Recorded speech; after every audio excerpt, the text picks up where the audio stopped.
How to redeem birthdays reward McDonald's. Hey everybody, welcome back to official help desk. In today's video, I'm going to show you how you can redeem your reward.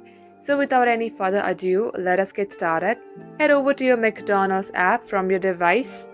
As you launch your McDonald's app, also make sure that you are logged into your McDonald's account.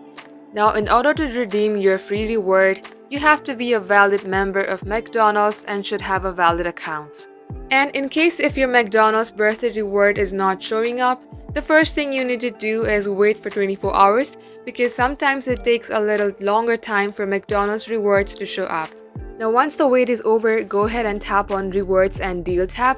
There you can select the menu item you want to redeem. Then choose At the Restaurant to get a drive-through code or select Use Restaurant Code. And likewise so, you can show that code at the counter in the drive-through McDonald's. And that is how you can do it.